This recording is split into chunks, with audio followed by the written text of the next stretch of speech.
Hello, my dear students, class 12th, history, first book, chapter number 3।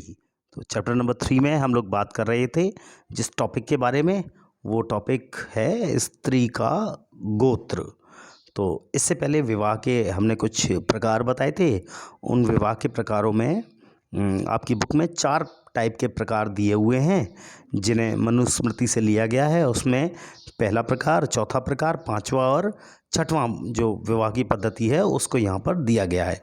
तो जो पहली पद्धति है उसमें बताया गया कि कन्या का दान होता था, बहुमूल्य जितने भी वस्त्र थे या अलंकार थे उनसे विभूषित किया जाता था, है ना। और वेदज्ञ जो वर होता था उसको दान में दिया जाता था, जिसे पिता ने स्वयं आमंत्रित किया हो।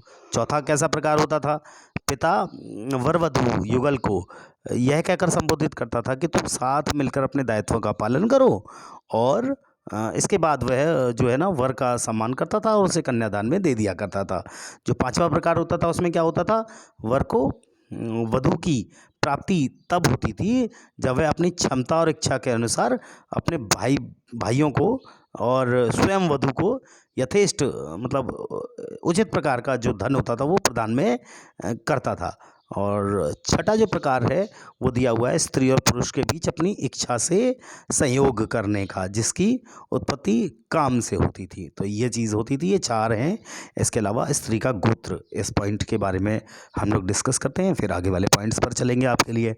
तो स्टूडेंट्स, अगर ब्राह्मणी पद्धति को देखा जाए तो उसके अनुसार आज से लगभग 1000 ईसा पूर्व बाद से ये पद्धति प्रचलन में आई थी। और ख़ासतौर से देखा जाए तो ये उन लोगों में थी, ब्राह्मणों के अंदर खासतौर से ब्राह्मणों को गोत्रों में वर्गीकृत करने की थी। यानी तो ब्राह्मणों ने गोत्रों को वर्गीकृत कर दिया। हर गोत्र एक वैदिक ऋषि के नाम पर होता था। बहुत इंपॉर्टेंट क्वेश्चन है ये, स्त्री का गोत्र, और 4 नंबर में ये क्वेश्चन आता ही आता है। तो किसके नाम पर होते थे गोत्र, वैदिक ऋषि के नाम पर होते थे, और उस गोत्र के सदस्य ऋषि के वंशज माने जाते थे। गोत्रों के 2 नियम बहुत ज़्यादा महत्वपूर्ण होते थे। क्या नियम थे वो? पहला नियम, विवाह के पश्चात स्त्रियों को पिता के स्थान पर पति के गोत्र का माना जाता था। ये तो हमारे यहाँ आज भी होता है, और उन सभी चीज़ों को उसी तरीके से किया जाता है जिस तरीके से पहले होता था, है ना। सेम वही चीज़ है कि जो पिता का गोत्र होता है वो छूट जाता है, और फिर जो दूसरा गोत्र होता है यानी पति का जो गोत्र होता है उसको धारण करना होता है हर स्त्री को। तो ये तो होता ही होता है। तो इस तरीके से होता तथा एक ही गोत्र के सदस्य आपस में विवाह संबंध नहीं रख सकते हैं। सेम गोत्र के जो होते हैं वो भाई बहन माने जाते हैं, इसलिए सेम गोत्र में विवाह संबंध नहीं होते हैं हमारे हिंदू रीति रिवाज के अनुसार, हिंदू धर्म के अनुसार। तो इन नियमों का सामान्यतः क्या अनुसरण होता था, इस बात को जानने के लिए हमें स्त्री और पुरुष के नामों का विश्लेषण करना पड़ता है, जो कभी कभी गोत्रों के नाम से माने जाते थे। हमें इन कुछ सातवाहन जो शासक थे उनके वंशों के बारे में हमें जब जानने को मिलता है तो इन राजाओं का पश्चिमी भारत और दक्कन के कुछ भागों पर शासन था, लगभग 2nd सेंचुरी के आसपास में। वहाँ से लेकर 2nd सेंचुरी ईसा पूर्व से लेकर ईसवी तक के बीच में। तो सातवाहनों के कई अभिलेख हमें ऐसे मिले हैं जिनके आधार पर इतिहासकारों ने पारिवारिक और वैवाहिक रिश्तों का एक खाका तैयार करके हमें बताया है। तो अभिलेखों से जो सातवाहन राजाओं के नाम मिले हैं वो कौन कौन से हैं नीचे दिए गए हैं। आप उन नाम से उनके गोत्र भी संबंधित होते हैं, आप देख सकते हैं, ठीक है। राजा गौतमीपुत्र श्री सातकर्णी, राजा वसिष्ठिपुत्र सामी श्री पुलुमाथी, राजा गौतमीपुत्र स्वामी सिरियन सतकनी, राजा मधारीपुत्र स्वामी सक्सेन, है ना। तो इस तरीके से शतकर्णी, शक्षेण, विनहुकुद, तो इस तरीके के कुछ नाम दिए गए हैं ये, और उनको गोत्र के अनुसार बताया गया है। तो नेक्स्ट हमारा जो टॉपिक है, इसी टॉपिक में एक माता की सलाह आप देखेंगे, स्रोत 5 यानी सोर्स दिया गया है 5 नंबर वाला, और ये पैराग्राफ जो है वो कई बार एक्सट्रैक्ट वाले में आता है। स्रोत संबंधी जो क्वेश्चन आते हैं उसमें ये पैराग्राफ आता है और इसके क्वेश्चन भी बनकर आते हैं। तो कुछ सातवाहन राजा थे जो बहुपत्नी प्रथा, यानी जिसमें पत्नियां ज़्यादा होती हैं, एक से अधिक पत्नी होती है, उसको मानने वाले थे। सातवाहन राजाओं से विवाह करने वाली जो रानियां होती थी, उनके नामों का विश्लेषण इस चीज़ की ओर बताता है कि उनके जो नाम होते थे वो गौतम और वशिष्ठ गोत्रों से लिए गए थे, है ना। तो गौतम जो ऋषि थे और जो वशिष्ठ ऋषि थे उन्हीं के से लिए गए थे। तो ये क्या है, ये उनके पिता के गोत्र थे। इससे ये पता चलता है कि विवाह के बाद भी पति जो होता है उस कुल के गोत्र को ग्रहण करने की अपेक्षा ब्राह्मणीय व्यवस्था में अपेक्षित था। उन्होंने पिता का गोत्र का नाम ही कायम रखा। ये भी पता चलता है कि कुछ रानियां होती हैं एक ही गोत्र से होती थी। ये तथ्य बहिर्विवाह पद्धति के जो नियम होते हैं उसके विरुद्ध माना गया था। एक उदाहरण वैकल्पिक प्रथा को लेकर है, अंतर्विवाह पद्धति को लेकर, या आप उसे ये कहें कि बंधुओं में विवाह के संबंध को दर्शाता है। इसका प्रचलन दक्षिण भारत में, साउथ में हमें ज़्यादा देखने को मिलता है, कई समुदायों में देखने को मिलता है। वहाँ बांधवों यानी ममेरे भाई, चचेरे भाई बहन के साथ जोड़े गए विवाह संबंधों की वजह से एक सुगठित समुदाय उभर कर सामने आता है। तो उपमहाद्वीप के और भी भागों में अन्य विविधताएँ भी मौजूद थीं, लेकिन उनके विशिष्ट जो ब्यौरे हैं, उनका जो खाका है, वो हमें पुनर्निर्मित करना संभव नहीं हो पाता है। अब नेक्स्ट पॉइंट आता है, क्या माताएं महत्वपूर्ण थी, माँ जो होती हैं वो महत्वपूर्ण होती थी उस समय या नहीं होती। तो हमने इस बारे में हम जानेंगे। हमने ये भी पढ़ा है कि जितने भी सातवाहन राजा होते थे उनको उनके माता के नाम से पुकारा जाता था, उससे चिन्हित किया जाता था। इससे ये पता चलता है कि माताएं बहुत ज़्यादा महत्वपूर्ण हुआ करती थी। किसी भी निष्कर्ष पर पहुंचने से पहले हमें बहुत सावधानी बरतनी पड़ती है, तब आपको बताना पड़ता है। तो क्योंकि सातवाहन जो राजा थे उनके संदर्भ में हमें यही पता चलता है कि सिंहासन का जो उत्तराधिकार होता था उस समय वो पितृवंशात्मक होता था, मातृवंशात्मक नहीं होता था। ठीक है ना। तो स्टूडेंट ये चीज़ है। नेक्स्ट पॉइंट हमारा है सामाजिक विषमताओं को लेकर। तो जो सामाजिक विषमताएं हैं वो उनके बारे में जब हम बात करते हैं तो हमें ये पता चलता है कि वर्ण व्यवस्था के दायरे के बारे में और उससे परे हटकर जो बातें थी वो पता चलती हैं। तो हम जाति वर्ण एक शब्द है, उससे जब हम परिचित होते हैं तो ये वर्ण ये वर्ड जो है, ये शब्द जो है, ये शब्द हमें सामाजिक वर्गीकरण के बारे में बताता है। धर्मसूत्रों में और धर्मशास्त्रों में सभी में एक आदर्श व्यवस्था का उल्लेख मिलता है। ब्राह्मणों का एक ही मानना था। क्या मानना था? वो ये व्यवस्था जिसमें स्वयं उन्हें पहला दर्जा था। मालूम है ना आपको, हमारे वर्ण किस प्रकार से हैं? पहले ब्राह्मण, दूसरे नंबर पर क्षत्रिय, तीसरे नंबर पर वैश्य और चौथे नंबर पर शूद्र। यानी ब्राह्मणों का स्थान सबसे पहला स्थान माना जाता है, पहला दर्जा उन्हें मिला हुआ है। तो दैवीय व्यवस्था है ये, उन्होंने ये कह दिया था, है ना। और शूद्रों को, अस्पृश्यों को, जिन्हें छुआ नहीं जा सकता, उनको सबसे निचले स्तर पर रखा जाता था।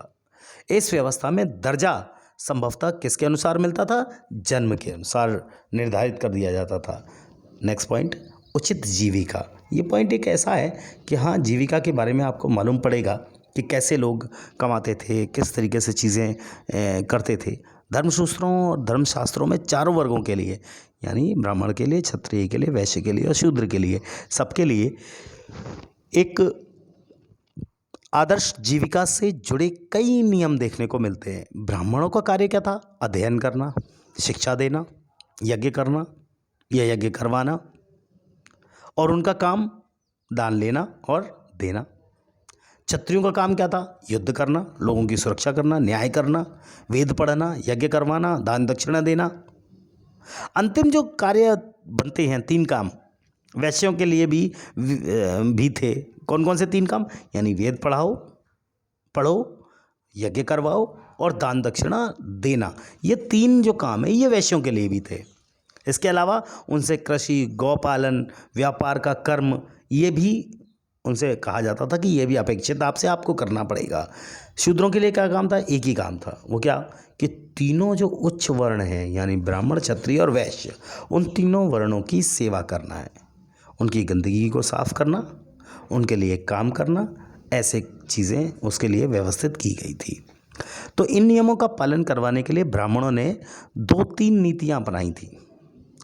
हमने जो भी पढ़ा है, जो जाना है, उसमें हमने यही पढ़ा है कि वर्ण व्यवस्था की उत्पत्ति एक ब्राह्मणों ने बात ही ऐसी कह दी थी कि ये एक देवीय व्यवस्था है। तो सबने मान लिया हाँ देवीय व्यवस्था है। वे शासकों को ये उपदेश देते थे कि वे इस व्यवस्था के नियमों का अपने राज्यों में अनुसरण करवाएं, सबको बताएं इसके बारे में, इसी का अनुसरण कर रहे हैं सब लोग। तो ये नियम थे, इनका पालन करना ही होता था सबको। तीसरा क्या था, उन्होंने लोगों को ये विश्वास दिलाने का कोशिश की कि उनकी प्रतिष्ठा जन्म से ही आधारित है, कि यानी हम ब्राह्मण हैं तो हम ही उच्च हैं, तो हम उच्च बने ही रहेंगे। किंतु ऐसा करना आसान बात नहीं है, न थी। उन मानदंडों को महाभारत जैसे अनेक ग्रंथों में जो कहानियां हैं उनके द्वारा धीरे धीरे बल भी प्रदान किया जाता था, बताया भी जाता था कि भैया ये परेशानियां हैं। तो उस तरीके से बात होती थी। एक छोटी सी कहानी दे रखी है इस सोर्स के अंदर 7 में, उचित सामाजिक कर्तव्य में, जिसे आपको होमवर्क के लिए करना है और अपना काम करके उसे कंप्लीट करके देना भी है। ठीक है, इसे आप पढ़ेंगे, पढ़ने के बाद इसमें से अगर कोई क्वेश्चन बनता है तो उस क्वेश्चन को पढ़ के उसका आंसर आप निकालने की कोशिश करेंगे। ओके स्टूडेंट्स, नेक्स्ट पॉइंट है अक्षत्रिय राजा। क्या अक्षत्रिय राजा हुआ करते थे? वैसे तो ब्राह्मणों ने यही बताया है कि क्षत्रिय राजा का होना सबसे ज़्यादा महत्वपूर्ण है शास्त्रों के अनुसार, लेकिन क्या अक्षत्रिय राजा हुए हैं? तो हम कहेंगे हाँ, इतिहास के अनुसार बहुत सारे अक्षत्रिय राजा भी हमें देखने को मिलते हैं। शास्त्रों के अनुसार केवल क्षत्रिय राजा ही हो सकते थे, शास्त्र के अनुसार, समझ रहे हैं ना आप, शास्त्र के अनुसार। किंतु अनेक महत्वपूर्ण राजवंश ऐसे थे जिनकी उत्पत्ति जो है वो अन्य वर्णों से भी हुई थी। जैसे मौर्य वंश आप ले लो, एक विशाल साम्राज्य पर इन्होंने शासन कायम किया था, और वे गर्मजोशी से इस पर बहस होती है इस पॉइंट पर। बाद के बौद्ध ग्रंथों में ये बताया गया है कि वे क्षत्रिय थे, किंतु ब्राह्मणीय शास्त्र उन्हें निम्न कुल का मानते थे। ब्राह्मण वाले शास्त्र उन्हें क्या कहते थे? निम्न कुल का मानते थे। शुंग वंश, कण्व वंश, ये सभी मौर्यों के उत्तराधिकारी हुए थे। और ये कौन थे? शुंग और कण्व, ये सब ब्राह्मण थे। राजनीतिक सत्ता का उपभोग हर वह व्यक्ति कर सकता था जो समर्थन और संसाधन जुटा सके। राजत्व यानी राजा का जो धर्म है, राज्य धारण करना है, उसका मालिक बनना है, उसका राजा बनना है, तो राजत्व क्षत्रिय कुल में जन्म लेने पर शायद ही वो इन चीज़ों पर निर्भर करता था। अन्य शासकों को जैसे शक हैं, वो मध्य एशिया से भारत आए थे। ब्राह्मण, मलेच्छ, बर्बर अन्य देशीय मानते थे उन्हें। तो ब्राह्मण हमेशा इनको गंदा बताता था, ये मलेच्छ हैं, ये बर्बर हैं, या अन्य देशी हैं। किंतु संस्कृत के संभवतः बहुत सारी चीज़ें ऐसी हैं। आरंभिक अभिलेखों में एक प्रसिद्ध शक राजा हुए हैं जिनका नाम था रुद्रदमन, 2nd सेंचुरी के आसपास। उनके द्वारा सुदर्शन सरोवर का जीर्णोद्धार कराया गया, उसका वर्णन मिलता है। तो इससे ये पता चलता है कि शक्तिशाली मलेच्छ संस्कृतीय परिपाटी से भी अवगत थे, वो जानते थे यहाँ के बारे में, और उन्होंने उसी तरीके से कार्य करवाए। एक और दिलचस्प बात है कि सातवाहन कुल के सबसे प्रसिद्ध शासक थे जिनका नाम था गौतमीपुत्र श्री सातकर्णी। उन्होंने स्वयं को अनूठा ब्राह्मण और साथ ही क्षत्रियों के दर्प का हनन करने वाला अपने आप को बताया था। उसने ये भी दावा किया कि 4 वर्णों के बीच विवाह संबंध होने पर उसने रोक भी लगाई, किंतु फिर भी रुद्रदमन के परिवार से उसने विवाह संबंध स्थापित किए। जैसा आप बहुत सारे उदाहरणों में देख सकते हैं, यहाँ एक उदाहरण भी दिया है। जाति प्रथा के भीतर आत्मसात होना एक बहुत ही जटिल सामाजिक प्रक्रिया हुआ करती थी। सातवाहन स्वयं को ब्राह्मण वर्ण का बताते थे, जबकि अगर ब्राह्मणीय शास्त्र के अनुसार देखा जाए तो राजा को क्षत्रिय होना चाहिए, यही तो कहा था ब्राह्मणों ने, लेकिन वो तो क्षत्रिय नहीं थे। तो चतुर्वर्णी व्यवस्था की मर्यादा बनाए रखने का दावा करते थे, किंतु साथ ही उन लोगों से वैवाहिक संबंध भी स्थापित करते थे जो इस वर्ण व्यवस्था से बाहर थे। जैसा हमने देखा है, समझा है, जाना है, अंतर्विवाह पद्धति का पालन करते थे, न कि बहिर्विवाह प्रणाली का जो ब्राह्मणीय ग्रंथों में प्रस्तावित है। ओके, तो ये चीज़ होती थी उस समय। नेक्स्ट पॉइंट आपका जो है वह है जाति और सामाजिक गतिशीलता को लेकर। ये जटिलताएं समाज के वर्गीकरण के लिए शास्त्रों में प्रयुक्त एक और शब्द से निकलती हैं, जाति से। ब्राह्मणी सिद्धांत में वर्ण की तरह जाति भी जन्म पर आधारित थी। वर्ण जहाँ 4 मात्र थे, 4 ही वर्ण थे, ब्राह्मण, क्षत्रिय, वैश्य, शूद्र, वहीं जातियों की कोई निश्चित संख्या नहीं थी। जहाँ कहीं भी ब्राह्मणी व्यवस्था का नए समुदायों से आमना सामना हुआ तो वहाँ जैसे एक उदाहरण दिया हुआ है कि जंगल में रहने वाले जो निषाद वर्ण होता है या व्यावसायिक वर्ग है जैसे स्वर्णकार है, इन्हें 4 वर्णों वाली व्यवस्था में समाहित करना संभव बिल्कुल नहीं था। उनका जाति में वर्गीकरण कर दिया गया। वे जातियां जो एक ही जीविका अथवा व्यवसाय से जुड़ी थी उन्हें कभी कभी श्रेणियों में भी संगठित किया जाता था। इन समुदायों के इतिहास का लेखा जोखा हमें बहुत कम मिलता है, लेकिन कुछ अपवाद हैं। जैसे मंदसौर, यानी मंदसौर मीन्स मध्य प्रदेश, मंदसौर से मिला एक अभिलेख है 5th सेंचुरी में हमें मिला था, ईस्वी का है वो। इसमें रेशम के बुनकरों की एक श्रेणी का वर्णन मिलता है जो मूलतः लाट यानी कि गुजरात प्रदेश के निवासी हुआ करते थे और वहाँ से मंदसौर चले गए थे, यानी गुजरात से कहाँ आ गए, मध्य प्रदेश आ गए, जिसे उस समय दशपुर के नाम से जाना जाता था। ये कठिन यात्रा उन्होंने अपने बच्चों और भाई बंधुओं के लिए एक साथ संपन्न की थी। उन्होंने वहाँ के राजा की महानता के बारे में सुना था और वे उसके राज्य में बसना चाहते थे। तो ये अभिलेख जटिल सामाजिक जो प्रक्रियाएं हैं उनकी तरफ बताता है और श्रेणियों के स्वरूप के विषय में भी हमें अंतर्दृष्टि प्रदान करता है। श्रेणी की सदस्यता शिल्प में विशेषज्ञता पर निर्धारित हुआ करती थी। कुछ सदस्य अन्य जीविका भी अपना लेते थे। इस अभिलेख से यही पता चलता है कि सदस्य एक व्यवसाय के अतिरिक्त और चीज़ों में भी सहभागी होते थे। सामूहिक रूप से उन्होंने शिल्पकर्म से अर्जित धन को सूर्य देवता के सम्मान में मंदिर बनवाने पर खर्च किया था। तो ये पॉइंट्स हैं स्टूडेंट्स, आज आपका यहीं रहने देते हैं। अगला जो पॉइंट है 3.4 4 वर्णों से पढ़े एकीकरण, तो ये हम अगले टॉपिक में पढ़ेंगे। सो स्टूडेंट्स, जितने भी पैराग्राफ हैं आप उनको होमवर्क में करेंगे, ये आपका होमवर्क है और क्लास वर्क वाला काम मैं आपको आपके ग्रुप पर डाल दूँगा। So students, thank you all of you.